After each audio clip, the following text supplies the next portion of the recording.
నమస్తే, welcome to Disha TV. గత కొద్ది రోజుల నుంచి ఇండస్ట్రీలో కార్మికుల ధర్నా అనేది జరుగుతూనే ఉంది. సో ఇప్పటి వరకు కూడా అసలు ఆ చర్చలు సఫలమైతే కావట్లేదు. లేటెస్ట్గా ప్రొడ్యూసర్స్ కూడా ఒక ప్రెస్ మీట్ పెట్టి అసలు మాకేం మిగులుతలేదు అని కూడా అంటున్నారు. సో ఇది అండ్ దాని తర్వాత ప్రజెంట్ ఇప్పుడు ట్రెండింగ్లో ఉన్నటువంటి వార్ 2 అండ్ కూలీ మూవీలకు సంబంధించినటువంటి టికెట్స్ ఏదైతే ఓన్ స్టేట్స్లలో తక్కువ పెట్టి తెలుగు స్టేట్స్కి వచ్చేసరికి కొంచెం ఎక్కువగా పెడుతున్నారు. సో ఈ ఇష్యూస్ మీద అన్నిటి మీద మనతో పాటు మాట్లాడడానికి ప్రముఖ ప్రొడ్యూసర్ నటికుమార్ గారు ఉన్నారు. ఆయనతో మాట్లాడి మరిన్ని విషయాలు తెలుసుకుందాం. సార్ నమస్తే. నమస్తే సార్, ప్రధానంగా చూసుకుంటే మెయిన్గా ఇప్పుడు ఇండస్ట్రీలో దగ్గర దగ్గర ఒక వారం రోజుల నుంచి జరుగుతుంది ఇష్యూ. అసలు ఏంటి, వాళ్ళు ఏం అడుగుతున్నారు, వీళ్ళు ఎందుకు యాక్సెప్ట్ చేయట్లేదు, ఇది ఇంకెన్ని రోజులు కొనసాగవచ్చు? అసలుకి వాళ్ళు అడుగుతుంది, కార్మికుడు అడుగుతుంది న్యాయం. ఇవ్వాల్సిన ధర్మం మనకు ఉంది. చర్చిల్లో కూర్చున్నారు, కరెక్ట్గా కూర్చుంటే బాగుంటుంది. వాళ్ళు ఎదుర్కొంటే వాళ్ళు కార్మికులు వచ్చి కూర్చుంటున్నారు.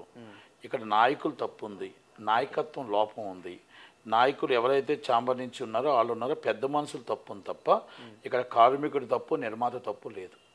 సినిమా తీసే నిర్మాత ఎంతో కొంత వాళ్ళకి ఇచ్చి చేసుకుందని అనుకుంటున్నారు. కార్మికుడు పని చేయాలనుకుంటున్నాడు. ఇక్కడ డ్రామా అంతా నాయకుల మీద ఉంది, నాయకులు ఆడుతున్న డ్రామా. ఇది బంద్ అనే విషయమే కాదు, బంద్ అసలు బంద్ సందర్భం కాదు. ఈ బంద్ ఎందుకు వచ్చింది, దేనికి వచ్చింది అనేది ఒక్కసారి కార్మికుడు ఆలోచించుకోవాలా, నిర్మాత ఆలోచించుకోవాలి. నిన్న పెట్టిన నిర్మాతలు ఒక చిన్న సినిమా నిర్మాతలను మీటింగ్ పెట్టారు. వాళ్ళు 7.5 కోట్లు అక్కడ ఉన్న వాళ్ళందరూ నేను చూశాను. దాదాపు 7.5 కోట్లు దాటి 10 కోట్లు 15 కోట్లు తీసిన వాళ్ళే. అక్కడ ఒక 200-300 కోట్ల నిర్మాత కూడా ఉన్నారు. వాళ్ళందరూ 200-300 కోట్లు కూడా చిన్న సినిమా నిర్మాతలే, అంటే కలెక్ట్ చేసిన. No no no no Rajasaab cinema చిన్నదా పెద్దదా? సార్ పెద్దదే సార్, రాజాసాబ్ పెద్దదే. చిన్నదా పెద్ద? పెద్దదే, చాలా పెద్ద సినిమా, చాలా పెద్ద సినిమా. మరి ఎస్కేఎన్ గారు దానికి ఎగ్జిక్యూటివ్ ప్రొడ్యూసర్ అనుకుంటా కదా, చిన్న ఆయన అంటే ఓన్గా తీయట్లేరు అని చెప్పేసి ఆయన మాట్లాడు. నేను అడుగుతుంది, చిన్న ఆయన కాదు కదా. 7.5 కోట్లు 10 కోట్లు చిన్నదా? కాదు కాదు సార్, అంటే బేసిక్ ఇప్పుడు అది కాదు, చిన్నోలా కాదు కాదు కాదు కదా. అలాగే నిర్మాతని సినిమా తీయండి అని చెప్పి కార్మికుడు బలవంతం చేశాడా? లేదు. హీరో బలవంతం చేశాడా? లేదు. హీరోయిన్ బలవంతం చేసిందా? ఎవరు చేయరు, సైడ్ ఆర్టిస్టులు చేశారా? మనకిష్టపడి మనం సినిమా తీస్తున్నాం, మనకిష్టపడి కార్మికుని పెట్టుకుంటున్నాం, మనకిష్టపడి హీరోయిన్ని సైడ్ ఆర్టిస్టులని వాళ్ళకి బడ్డను అన్నీ పెట్టుకుంటున్నాం.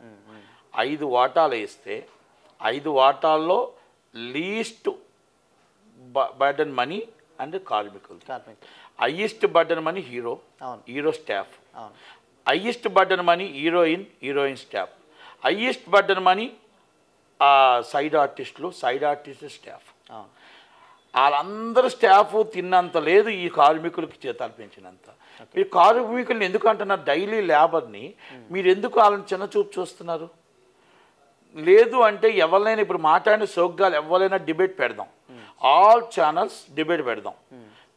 ఆంధ్ర వెళ్ళిన నిర్మాతలు కూర్చుందాం, ఇక్కడ తెలంగాణలో మినిస్టర్ గారి దగ్గర కూర్చున్న నిర్మాతలు కూర్చుందాం, ప్రసాద్ లాభాలు పెట్టిన చిన్న సినిమా నిర్మాతలని కూర్చుందాం. మేము చిన్న సినిమా నిర్మాతలమే, మేము కూడా ఒక చంద్రబాబు శ్రీనివాసరావు గారి దగ్గర నుంచి ఆల్మోస్ట్ అందరం చిన్న సినిమా నిర్మాతలమే. మేము అందరం కూర్చుంటాం.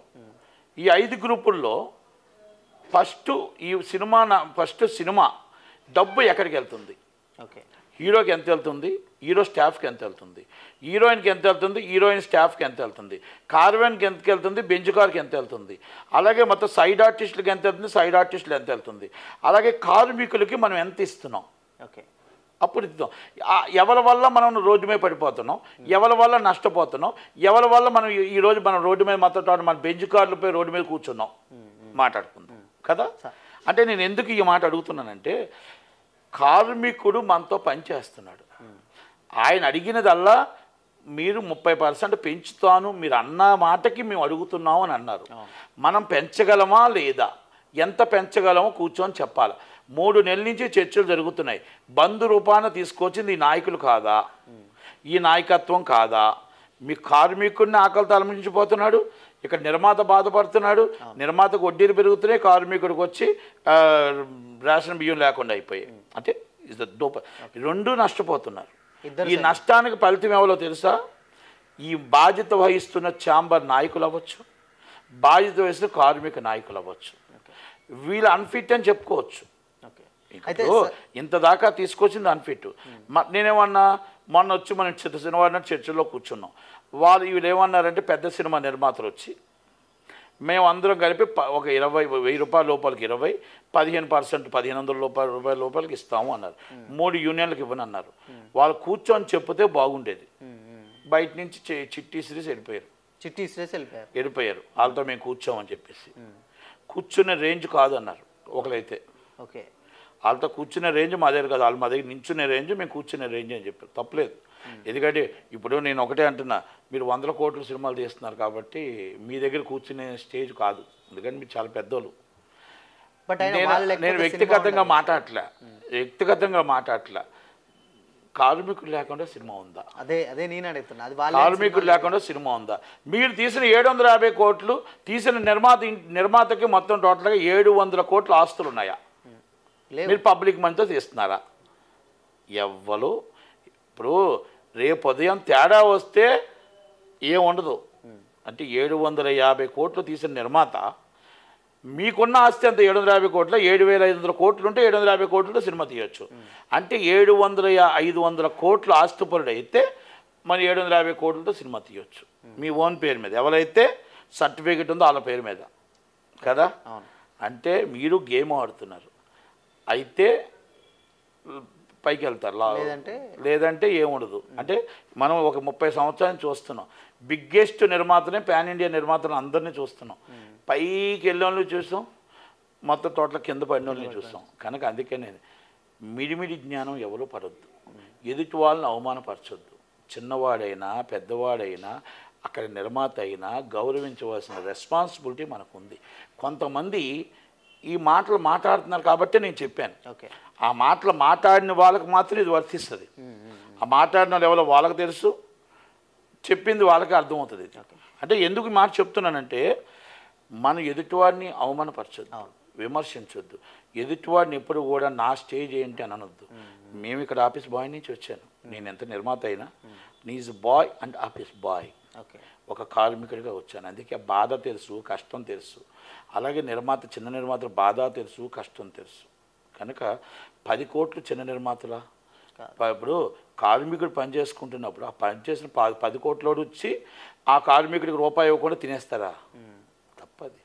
కార్మికుడికి మనకు ఒక అగ్రిమెంట్ ఇచ్చారు. వాళ్ళు ఏమన్నారు, చిన్న సినిమా నిర్మాతలకి మేము వెసులుబాటు ఇస్తాం 25%. ఆ 25% ఎంత దాకా?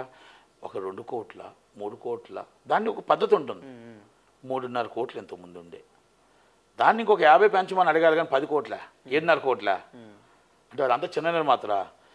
కలెక్ట్ చేస్తుంది ఎంత? ఆ హీరోకి ఎంత ఇస్తున్నావు?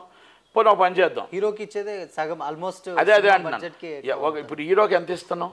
నువ్వు ఖర్చు ఎంత పెడుతున్నావు? ఇవన్నీ మనం మాట్లాడేటప్పుడు నిన్న ప్రెస్ మీట్ పెట్టినప్పుడు అందరూ చిన్న నిర్మాతలే పాపం. ఇప్పుడు 50 లక్షల్లో తీసిన నిర్మాత ఉన్నాడు, 1 కోటి రూపాయల్లో తీసిన నిర్మాత ఉన్నాడు, 1.5 కోటి తీసిన నిర్మాత ఉన్నాడు, 2 కోట్లలో తీసే నిర్మాత ఉన్నాడు, 3 కోట్లలో తీసే సినిమా ఉన్నాడు. వీళ్ళందరూ ఇండస్ట్రీని కాపాడుతున్నారు. సినిమా క్యూబ్ డబ్బులు రావట్లే, కానీ వీళ్ళు నష్టపోయినా కార్మికుని కాపాడుతున్నారు. వీళ్ళు నష్టపోయినా ఇంకొకరు వచ్చి ఆ ప్లేస్లో కార్మికుని కాపాడుతున్నారు, ఇండస్ట్రీని కాపాడుతున్నారు, ఎగ్జిబిట్ని కాపాడుతున్నారు, క్యూబోర్డ్ని కాపాడుతున్నారు, ఈఎఫ్ఓని కాపాడుతున్నారు, పాల పోస్టులను కాపాడుతున్నారు, క్యాంటీన్లను కాపాడుతున్నారు. ఇది వాస్తవం కాదా? మీరు 10 కోట్ల ఎన్ని సినిమాలు తీశారు చెప్పండి ఈ సంవత్సరంలో? 10 కోట్ల వాళ్ళు ఎన్ని సినిమాలు తీశారు? సంవత్సరానికి 250 సినిమాల్లో మీరు ఎన్ని సినిమాలు తీశారు? చాలా తక్కువే ఉంటాయి సార్. అదే 10 కోట్లలో ఎన్ని సినిమాలు తీశారో చెప్పండి. 100 కోట్లు దాటి సినిమాలు ఎన్ని సినిమాలు తీశారు పెద్ద నిర్మాతలు చెప్పండి. తర్వాత వాళ్ళకి ఎంతమంది డైలీ వేజ్ కార్మికులకు పడతారు, వీళ్ళకి ఎంతమంది పడతారు? పెద్ద నిర్మాతకు డైలీ 500 మంది పడతారు. చిన్న సినిమా, ఇప్పుడు చిన్న సినిమా అనగా 10 కోట్ల నిర్మాతకు 300 మంది పడతారు. 500 300 ఎంత అండి? 800. 10,000 మంది కార్మికులకి తెగమూల సినిమాలు పని ఏదండి? ఆ పని ఈ చిన్న సినిమా నిర్మాతలే ఇస్తున్నారు. వాళ్ళ డబ్బు పోగొట్టుకుంటున్నారు, వాళ్ళు రోడ్డు మీద పడిపోతున్నారు. కానీ సినిమా అనే ఒక ఫ్యాషన్, సినిమా అనే ఒక పిచ్చి ఈ సినిమాలు తీస్తూ ఉన్నారు. ఒక కొడుకుని హీరోగాను, లేకపోతే ఒక సినిమాని వచ్చే నిర్మాత అవ్వాలని ఆశో, లేకపోతే ఇంకొక డైరెక్టర్ చేయాలని ఆశో, ఈ ఆశతో చేస్తున్న వాళ్ళు నిజమైన కష్టం వచ్చిన నిర్మాతలు తప్ప 10 కోట్లలో సినిమా నిర్మాతలు ఎంత సంపాదించారో కాదు, మీరు ఎంత పోగొట్టారో చెప్పండి. ఇవన్నీ నేను ఇంకా వేరే విధంగా వెళ్తే వేరే విధంగా వస్తుంది, కానీ వద్దు. ఓకే. ఓకే, పెద్ద సినిమా నిర్మాతలు కార్మికుల్ని మొత్తం 100 సంవత్సరాలు మేమే ఇండస్ట్రీని కాపాడుతున్నామని మీరు చెప్పొద్దు. రైలు బండి ఎక్కుతూ ఉంటారు, వెళ్తూ ఉంటారు, వస్తూ ఉంటారు. ఎస్కేఎన్ గారు ఎలాగొచ్చారు, బన్నీవాస్ గారు ఎలాగొచ్చారు, నటికుమార్ గారు ఎలాగొచ్చారు, ఇప్పుడు ఎవరెవరో అందరూ చిన్న చిన్న నుంచి ఎదుర్కొంటూనే వచ్చాం కదా. కనుక అందుకనే మనం గుర్తుపెట్టుకోవాలి. సార్ ఇంకోటి ఏంటంటే, అంటే నేను ఎందుకు ఈ పేర్లు చెప్పానంటే మనం అందరం ఎలాగొచ్చామో అన్నీ మన పేర్లు ఎదుర్కొంటూనే ఆలోచించుకుంటూనే మాట్లాడాలి మనం. అందుకే కార్మికుడిని మీరు అవమానించొద్దు, అలాగని చెప్పి నిర్మాతలను ఇబ్బంది పెట్టొద్దు. నిర్మాత కార్మికుడు కలిసి ఒక ప్రాబ్లం సాల్వ్ అవ్వడానికి ప్రయత్నం చేద్దాం. దాన్ని అగాధం సృష్టించొద్దు. కార్మికుడి వల్ల నష్టపోవట్లే, సైడ్ ఆర్టిస్టుల వల్ల నష్టపోతున్నాం, హీరో స్టాఫ్ వల్ల నష్టపోతున్నాం, హీరోయిన్ స్టాఫ్ వల్ల నష్టపోతున్నాం, మన చార్టర్డ్ ఫ్లైట్ల వల్ల నష్టపోతున్నాం, ఈరోజు మన కార్ల వల్ల నష్టపోతున్నాం, బెంచ్ కార్ల వల్ల నష్టపోతున్నాం. అవన్నీ 95% నష్టం వస్తే 5% మాత్రమే కార్మికుడి దగ్గర నుంచి మనకి నష్టం వస్తుంది, నీ సినిమా పోతే కదా. మరి ఆ కార్మికుడి మీద నీ కోపం ఏంటండి? కార్మికుడు కష్టపడి ఉదయం లైట్ మోసే కార్మికుడికి, మనకు అన్నం పెట్టే కార్మికుడికి, మనల్ని గమ్యం చేసే డ్రైవర్ మీద మన కోపమా? మన పిల్లల మీద మనం కోపం పెడతామా? మన పిల్లలు మన ఆకలితో పెడతామా? ఇదా న్యాయమా అన్యాయమా? నిర్మాత నష్టపోమని చెప్పట్లే, కార్మికుని నష్టపెట్టొద్దు, నిర్మాత నష్టపోవద్దు. మనం కూర్చొని చర్చలు జరిపి షూటింగ్ జరుగుతుంటే ఆనందంగా ఉంటుంది. బంధు పెట్టుకుంటే ఎడారి అయిపోతుంది. కనుక ఎడారి కావాలా, మనం చక్కగా పచ్చగా హ్యాపీగా ఆనందం కావాలా అనేది నిర్మాతలు తేల్చుకోవాలా. ఈ మధ్యవర్తులు ఉన్నారా, ఆ మధ్యవర్తుల వల్ల కాదు, ఫెయిల్ అయ్యారు. కాబట్టి ఇది గవర్నమెంట్ ఇన్వాల్వ్ అవుతుంది. చిరంజీవి గారు ఎందుకు ఇన్వాల్వ్ అవునన్నారంటే, చిరంజీవి గారు ఛాంబర్ ఆల్రెడీ చూస్తుంది కాబట్టి దాంట్లో నేను ఇన్వాల్వ్ కాను, ముందు అది అవ్వకపోతే నేను చూస్తానని చెప్పాడు. నేను కూడా చిరంజీవి గారితో మాట్లాడాను. చిరంజీవి గారు టాక్ టు రైట్ టైం, అంటే నేను రైట్ టైంలో నేను కంపల్సరీ దీని మీద రెస్పాండ్ అవుతానని చెప్పాడు. మీ చిన్న సినిమా నిర్మాతలు కూడా వస్తానన్నారు. సార్ వచ్చి మీతో మాట్లాడుతూ అంటున్నారు సార్ అంటే, కుమార్ అందరూ కూడా ఒకటేసారి రైట్ టైంలో నేను రెస్పాండ్ అవుతానని చెప్పాడు ఆయన. అలాగే ఛాంబర్తో డిస్కస్ చేయమన్నాడు, ఛాంబర్తో డిస్కస్ చేస్తున్నాం అంతే తప్ప చిరంజీవి గారు, పవన్ కళ్యాణ్ గారు ఎప్పుడూ కార్మికుల పక్షపాతే, కార్మికుల తరపునే ఉంటారు. అలాగే చిన్న సినిమా నిర్మాతల తరపున ఉంటారు. నిర్మాత నష్టపోవడానికి ఆయన ఒప్పుకోడు, కార్మికుడు నష్టపోవడానికి ఒప్పుకోడు, చిన్న సినిమా నిర్మాతలు నష్టపోవడానికి ఒప్పుకోడు. గవర్నమెంట్ ఎప్పుడు కార్మికుల పక్షపాతే. మనం ఏ చరిత్ర చూసినా మనం నాకు తెలిసి నేను 13 సంవత్సరం వచ్చా, ఆనాటి నుంచి ఈనాటి దాకా మన స్ట్రైక్లో నిర్మాత గెలిచాడు అనేది ఎక్కడా లేదు. కార్మికుడు ఓడాడని కూడా లేదు. ఎప్పుడైనా గెలిచాడు కార్మికుడు ఓడాడని లేదు, నిర్మాత గెలిచాడని లేదు. అంటే ఎప్పుడు కూడా సరి సమానంగానే మనం రన్ చేసుకుంటూ మన పిల్లలుగా కార్మికుడిని ఎప్పుడు చూసుకుంటూనే వచ్చాం. ఎన్ని రోజులు ఉంటే అన్ని రోజులు నిర్మాతకు 100% నష్టం అయితే కార్మికుడికి 10% నష్టం వస్తుంది. అది మనం గుర్తుపెట్టుకోవాలి.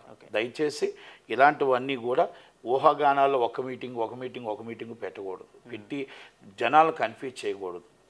చిన్న సినిమా నిర్మాతలు 7.5 కోట్లు ఉన్న నిర్మాత చిన్న సినిమా నిర్మాత అవుతావా? ఆ హీరోకి ఎంత ఇస్తున్నావు? 50 లక్షల రెమ్యునరేషన్ ఇస్తున్నావా? 50 లక్షల రెమ్యునరేషన్, 25 లక్షల రెమ్యునరేషన్, 10 లక్షల రెమ్యునరేషన్?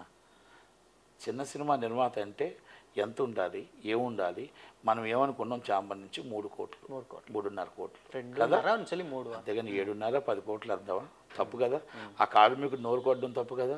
మనకి ఇస్తాననేది వాళ్ళు కూడా నిజాయితీగా చిన్న వాళ్ళు ఇబ్బంది పడుతున్నారు. ఇలాగ మొత్తం టోటల్గా majority people movies, first category పెద్ద సినిమాలు, సెకండ్ కేటగిరీ మిడిల్ సినిమాలు. అంటే ఇప్పుడు ఇందాక ఎస్కేఎన్ గారు మిడిల్, లో budget movies and small budget movies. అంటే స్మాల్ బడ్జెట్ మూవీస్కి క్యూబ్ డబ్బులు రావు, డిస్ట్రిబ్యూటర్ డబ్బులు ఇవ్వడు, ఎగ్జిబ్యూటర్ డబ్బులు ఇవ్వడు, క్యూబోర్డ్ డబ్బులు ఇవ్వడు, మా పబ్లిసిటీ డబ్బులు ఇవ్వడు, ఏమీ డబ్బులు ఇవ్వవు. సినిమా దాంట్లో ఏమైనా ఆడితే ఓటీటీ ఇస్తారో లేదో తెలియదు, సాటిలైట్ ఇస్తారో లేదో, ఇది ఫ్యాషన్. అంతే, ఫ్యాషన్తో సినిమాలు తీసి మేము పోగొట్టుకోవడానికే ఇండస్ట్రీకి వచ్చాము అనుకునే నిర్మాతలే లో బడ్జెట్ మూవీస్. వాళ్ళు మరి కార్మికులు కాపాడుతుంది. వాళ్ళు సంవత్సరానికి 250 సినిమాలు అవుతున్నాయి. 250లో కేటగిరీ లెక్కేద్దాం, ఆ కేటగిరీ తగ్గట్టు మనం మాట్లాడదామా? మీది ఎన్ని సినిమాలు స్టార్ట్ అవుతున్నాయి? 10 కోట్లు దాటి ఉన్న సినిమాలు ఎన్ని? మీకు 100 కోట్లు దాటి సినిమాలు ఎన్ని? 10 కోట్ల లోపన్న సినిమాలు ఎన్ని? 5 కోట్ల లోపన్న సినిమాలు ఎన్ని? అంతే కదా. అప్పుడు మెజారిటీ పీపుల్ మూవీస్ మనం వాళ్ళ దగ్గర నుంచి సబ్సిడీ ఇవ్వాలి. అంటే వాళ్ళకి తగ్గించాలి. ఎందుకంటే వాళ్ళు సినిమా తీస్తున్న వాళ్ళు, కార్మికులు కాపాడుతున్న వాళ్ళు, కార్మికులు నిలబెడుతున్న వాళ్ళు, వాళ్ళకి క్యూబ్ డబ్బులు రావట్లేదు, ఏమి డబ్బులు రావట్లేదు. కాబట్టి ఎక్కడైనా మనం కొంచెం రాయితీ ఇస్తే దాంట్లో కొంచెం ఇబ్బంది నుంచి బయటపడతారని ఆలోచన తప్ప కార్మికుడిని ఇబ్బంది పెట్టాలని కాదు.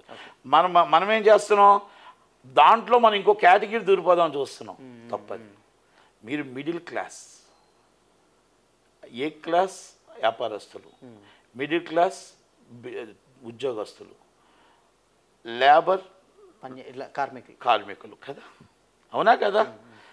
మరి ఏ కేటగిరీకి వస్తాం? ఇప్పుడు నిన్న పెట్టిన వాళ్ళందరూ నేను మిడిల్ క్లాస్కి వస్తారనుకుంటున్నాను.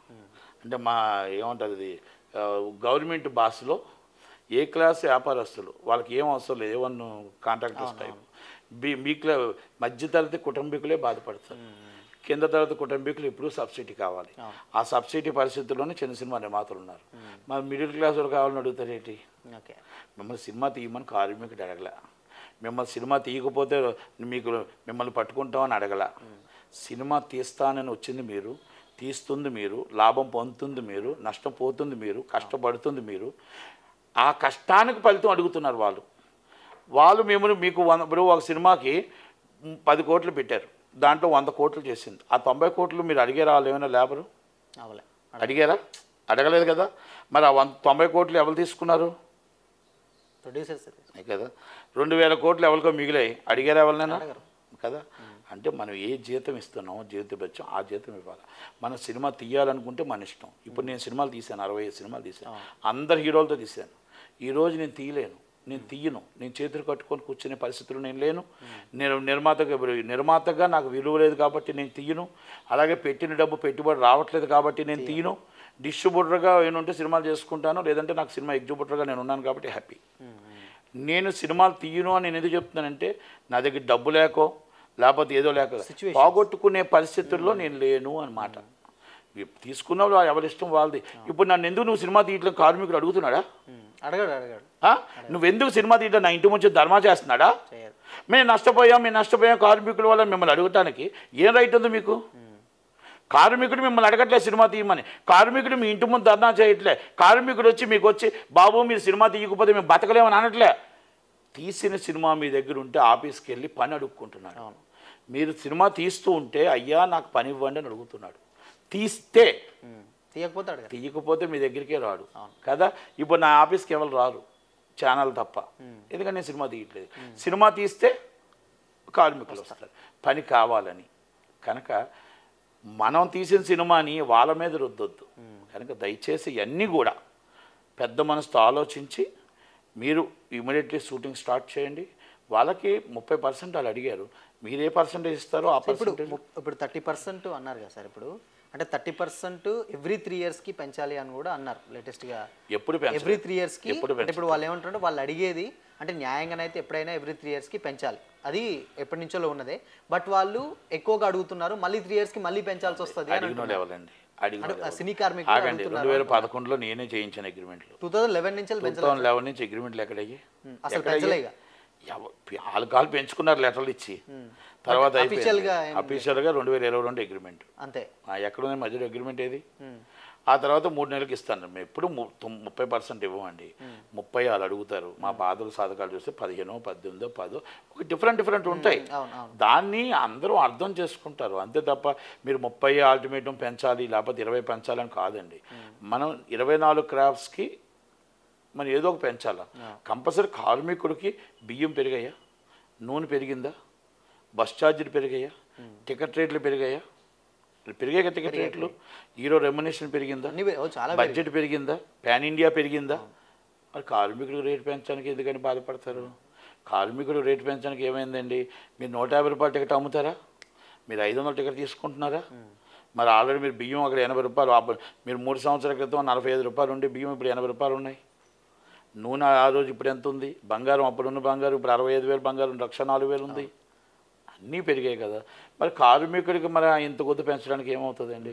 కార్మికుడిని మీరు కావాలని కక్ష సాధించాలని, కార్మికుడిని ఆకలితో పెట్టాలని ఇదేదో కుట్ర దాగి ఉందే తప్ప, మీరు కుట్ర చేసి మీరు అందాక ఏదో టైంపాస్ చేసుకోవాలనుకుంటున్నారే తప్ప నిజమైన బంద్ కాదు ఇది. ఓకే. అసలు బంద్ అవసరమే లేదు. సార్ ఇప్పుడు ఇది కార్మిక నాయకులు, ఛాంబర్ నాయకులు కొంతమంది కలిపి ఇది ఆడుతున్న డ్రామాలాగా అనిపిస్తుంది. ఇది బందే కాదు, ఇది బంద్ అవసరం లేదు. అయితే ఇప్పుడు ఇంకొక టాపిక్ కూడా తెర మీదకి వస్తుంది సార్. ఏంటంటే ఇలాంటి సిచ్యువేషన్స్ ఇండస్ట్రీలో గతంలో చాలా సార్లు వచ్చింది. బట్ ఇలా ఉన్నప్పుడు దాసరి గారు ఉండడం వల్ల వీటన్నిటికీ ఒక సొల్యూషన్ ఉండేది. ఇప్పుడు అలాంటి ఒక పెద్ద మనిషి లేకపోవడం వల్ల ఇది కొంచెం చెల్లా చెదరైందని అంటున్నారు. ఇది ఎంతవరకు? 18 రోజులు స్ట్రైక్ చేశారు. 18 రోజు నేనే వచ్చాను, గురుగారి దగ్గర తీసుకెళ్ళాను. తీసుకెళ్ళి గతంలో 2011లో గురువు గారిని కూర్చోబెట్టాను. మార్నింగ్ 10 o'clock స్టార్ట్ చేశాను, మధ్యాహ్నం 4 దాకా ఆయన భోజనం పెట్టకుండా ఇలాగే కూర్చోబెట్టా. ప్రతి యూనియన్ని తీసుకొచ్చి ఆయన ముందు మాట్లాడించి అగ్రిమెంట్ చేయించా. ఆయన ముందు కూర్చోబెట్టి చేయండి అగ్రిమెంట్, ముందు షూటింగ్ స్టార్ట్ చేయండి అని చేయించా. రాజేష్ రెడ్డి గారు అని ఉండేవాడు, ఆయన ఫెడరేషన్ సెక్రటరీ. ఆయన మొత్తం టోటల్గా ఇప్పుడు మన ఇంకా చాలామంది ఉన్నారు, వాళ్ళందరూ కొమరం వెంకటేష్, వీళ్ళందరూ అప్పుడు చనిపోయాడు కొమరం వెంకటేష్, ఇంకా చాలామంది ఉన్నారు. వాళ్ళందరినీ కూర్చోబెట్టి కూర్చోబెట్టి గురువుగారిని కూర్చోబెట్టి 24 యూనియన్లు పెడితే రాత్రి 10 గంటలకి స్ట్రైక్ కాల్ఫర్ చేసాం. అంటే పొద్దున 10కి స్టార్ట్ అయితే రాత్రి మళ్ళీ అందరం మైకులో ఇద్దరం కలిపి మేము అందరం కలిపి స్ట్రైక్ కాల్ఫర్ చేస్తే ఆ అగ్రిమెంట్ మీద సంతకం పెట్టలేదు సురేష్ బాబు, అప్పుడు ప్రెసిడెంట్ ఆయన. ఓకే. ఆ రోజు నుంచి వచ్చింది ఈ అనంతరం. ఆ రోజు నుంచి ఇంక అగ్రిమెంట్లు లేకుండా వాళ్ళ ఇష్టం అయిపోయింది. ఫెడరేషన్ వాళ్ళు ఎంత పెంచితే అంత అయిపోయింది. పోనీ ఏమైనా సాధించారా మీరు? ఆ అగ్రిమెంట్ల మీద మనం అగ్రిమెంట్ ఉంటే దానికి ఒక వాల్యూ ఉంటుంది. మళ్ళీ 2022 అగ్రిమెంట్ చేశారు, దాంట్లో 10% 30% పెంచుతానన్నారు. ఇప్పుడు 30% వాళ్ళు పెంచుతానంటే 30% కావాలని అడగట్లేదు కదా. మీరు వైఎంఈడి ఇమ్మంటున్నారు కదా, బాధ నాలో అర్థం చేసుకుంటున్నారు కదా. ఎందుకు ఇది మరి జట్లమైంది 3 నెలల నుంచి? ఎందుకు బంద్ దాకా వచ్చింది? ఎందుకు ఈరోజు ఇన్ని రోజులు బంద్ అయింది? 10వ రోజు ఎందుకు వచ్చింది? మీరు టైంపాస్ చేసుకుంటున్నారా? దీంట్లో వాళ్ళకి ఫెడరేషన్ వాళ్ళకి చతుర్పూర్ కాలనీ ప్రాబ్లం ఉంది, వీళ్ళకి ఇక్కడ వచ్చి ఇక్కడ ఎలక్షన్ ప్రాబ్లం ఉంది. ఈ రెండు కలిపి దీంట్లో నేను కలుపుతున్నారా? ఏమో డౌట్ నాకు ఉంది. ఫెడరేషన్ చిత్రపూర్ అంటే డౌట్ ఉంది నాకు. ఆ డౌట్ని క్లారిఫై చేయాలి. ఇది చిత్రపూర్ కాలనీ కోసం డ్రామా అవుతుందని కొంతమంది అంటారు, ఇది ఛాంబర్ ఎలక్షన్స్ కోసం డ్రామా అవుతుంది కనుక దీన్ని డైవర్ట్ చేస్తున్న డైవర్ట్ పాలిటిక్స్ అంటున్నారు. కనుక ఇక్కడ కార్మికుడు ధర్నా చేస్తాను అనట్లే, నిర్మాత నేను షూటింగ్ చేయను అనట్లే, వీళ్ళు ఆడుతున్న డ్రామా అనిపిస్తుంది నాకు. అది కనుక ఇది గవర్నమెంట్ అందరూ అర్థం చేసుకొని ఇది ఇమీడియట్లీ కాల్ఫర్ చేసి ముందు షూటింగ్లు జరగాలి. షూటింగ్లు జరిగి చక్కగా హ్యాపీగా వాతావరణంలో చర్చలు జరగాలని నా ఉద్దేశం. Thank you very much. Sir ఇంకొక విషయం ఏంటంటే ఇప్పుడు ప్రొడ్యూసర్స్ ఆల్రెడీ ఇప్పుడు నార్మల్గా స్ట్రైక్ చేస్తున్నారు, మాకు ఇంత ఖర్చు వస్తుంది అంత అంటున్నారు. బట్ ఇప్పుడు ఇందాక మనం మాట్లాడుకున్నట్టు తెలుగులో వీళ్ళు షూటింగ్ చేయని సినిమాలు అంటే తమిళ్ కానీ హిందీ కానీ ఏదైతే ఆ సినిమాలు ఉంటాయో అవి వీళ్ళు తెలుగు రైట్స్ కొనుక్కొని తెలుగులో టికెట్స్ రేట్స్ పెంచుతున్నారు. సో మరి ఇది ఎంతవరకు కరెక్ట్? యాజ్ ఎ ప్రొడ్యూసర్గా మీరేం చెప్తారు? యాజ్ ఎ ప్రొడ్యూసర్గా మాకున్న జియో అంటే ఏంటో తెలుసు. తెలుగు సినిమా నిర్మాతలకు మాత్రమే, తెలుగు సినిమాలకు మాత్రమే జియో ఇవ్వాలి, తెలుగు సినిమాలు మాత్రమే అవార్డులు ఇవ్వాలి, తెలుగు సినిమాలకు మాత్రమే సబ్సిడీలు ఇవ్వాలి, తెలుగు సినిమాలకు మాత్రమే యాజ్ బర్ జియో. ఇది మొత్తం టోటల్ యాక్ట్ చెప్తుంది. ఇప్పుడు యాక్టర్లు పనిచేయట్లే, యాక్టర్లు పోయాయి, ఇంప్లుయెన్స్లు పనికి వస్తున్నాయి.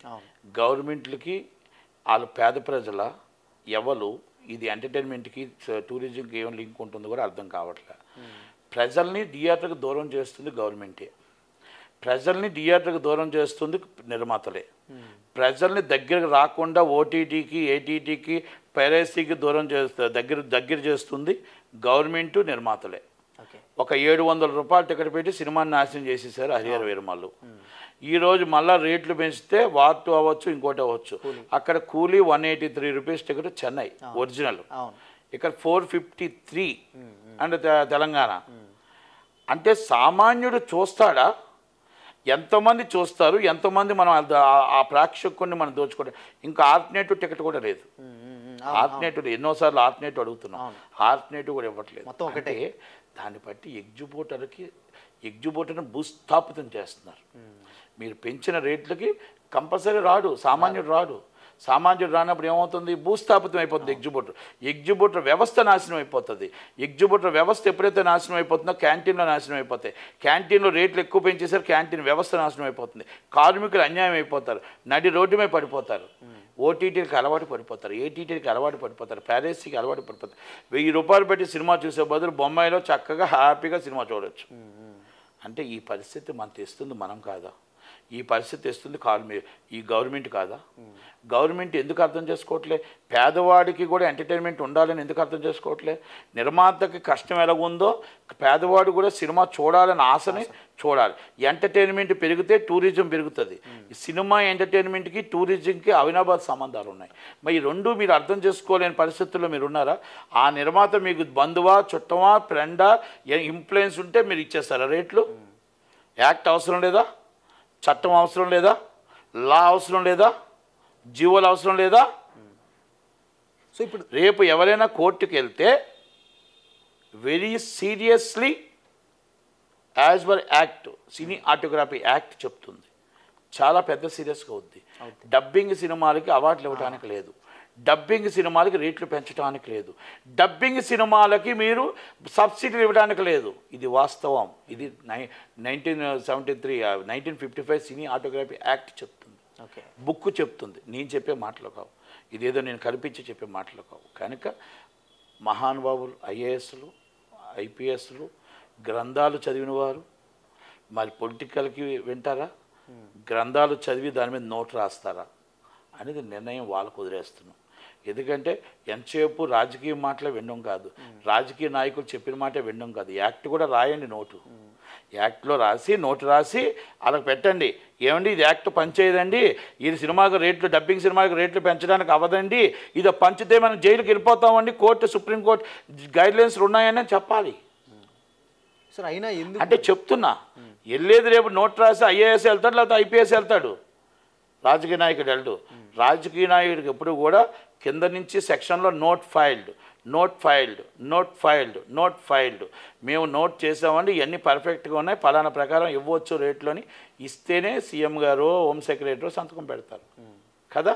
అప్పుడు రాజకీయ నాయకుడు ఇరుక్కుంటాడా? ఐపీఎస్ ఇరుక్కుంటాడా? ఐఏఎస్ ఇరుక్కుంటాడా? Note filed.